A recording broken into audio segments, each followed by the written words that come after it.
শালা আমার নানু খায় মানুষের কাছে চেয়ে চেয়ে আবার সেই জিনিসগুলো আমাদেরকে পাঠিয়ে দেয়। আমরা যদি টাকা দেয় তাকে না খেয়ে থাকতে হবে, কারণ আমার তো নানা নেই মামা নেই কেউ নেই। কিন্তু এই তো মায়ের মন নিজে মানুষের কাছ থেকে চেয়ে চেয়ে খায়, আবার সেইগুলোকে মেয়েদের কাছে পাঠিয়ে দেয়। তো এই তো নানু অনেক কিছু দিয়েছিল, খেসাই ডাল দিয়ে দিয়েছিল, মসুরের ডাল দিয়েছিল, আর এই তো এই ডালগুলো সবই দিয়েছে নানার ভাইয়েরা। এই জন্যই বলেছি যে মানুষের থেকে চেয়েছে।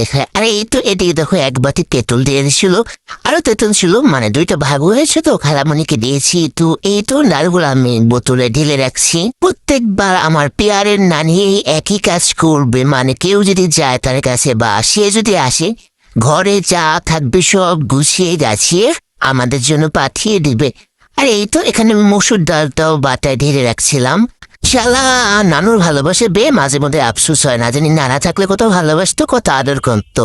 কিন্তু শালা কপালটাই পড়ে, নানাকে কখনো দেখিও নি, নানা কখনো ভালোবাসাও পায়নি। এই তো আমার নানুর দিকে চাল দিয়ে দিয়েছিল, ভাতের চাল। আমার আম্মু অনেকবার বলেছে মা চাল পাঠাতে হবে না, আমাদের চাল আছে, তুমি খাও। কিন্তু কে কার কথা শুনে সে পাঠিয়ে দেয়, মানে আমার নানুর চাস্তু ভাইয়েরা এগুলো নানুকে দেয়, আর নানু সে গুছিয়ে গেছে আমাদের পাঠায় দেয়। এই তো শালা এই চিপগুলো আমার মাই কিনে দিছিল, আবার আমাদেরকে পাঠিয়ে দিছে। আর এদিকে নানু দিয়েছিল মধু, একদম খাঁটি মধু। তো মধুর বয়ামটা আমি খুলতেই পারছিলাম, শালা মুখটা খুলতেই পারছিলাম, দূর শালা কেমনে খুলে। যাই হোক, আমার আম্মুর কাছ থেকে দৌড় দিয়ে যাই খুলে নিয়ে আসছি। আর এই তো এখন আমি তোমাদের লোভ লাগিয়ে মধু খাবো। কি যে মধুটা মজা ছিল, অনেক বেশি মিষ্টি ছিল, খেতে দারুণ লাগছিল। শালা এই দেখো নানার কাছে কাঁচকলা পাঠাই দিয়েছে। এখন এই কাঁচকলা আজকে রান্না করবো চিংড়ি মাছ দিয়ে। তো কাঁচকলা আমি বের করে ভালো করে এখানে চিলিয়ে নিচ্ছিলাম। শালা নানির মতো ভালো কেউ কখনো বাসতে পারে না।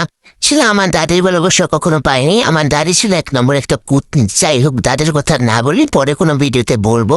তো এদিকে আমি কলা ভালো করে ছিলে নিচ্ছিলাম, আর কলাগুলো একদম মানে কচি ছিল, যাই হোক কচি না পোক্ত ছিল।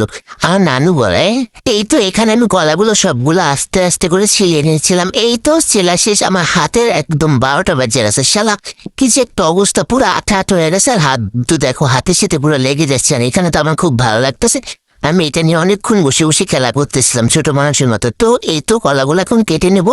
আজকে এই কলাগুলো দুপুরে চিংড়ি মাছ দিয়ে রান্না করব। আর কলা কিন্তু রান্না করলে চিংড়ি মাছ দিয়ে খেতে দারুণ মজা হয়। আমার কাছে কলা খাবারটা অনেক বেশি ভালো লাগে, ভাজলেও ভালো লাগে আর রান্না করলেও ভালো লাগে। শালা ফেসবুক পামা আমার প্রত্যেক মাসে মনে 4টা করে বোনাস কমপ্লিট করার জন্য দেয়, কিন্তু আমি এখন পর্যন্ত একটা বোনাসও কমপ্লিট করতে পারলাম না। দূর খালি লোক দেখায়, কেমনে যে বোনাসটা কমপ্লিট করবো আল্লাহ জানে।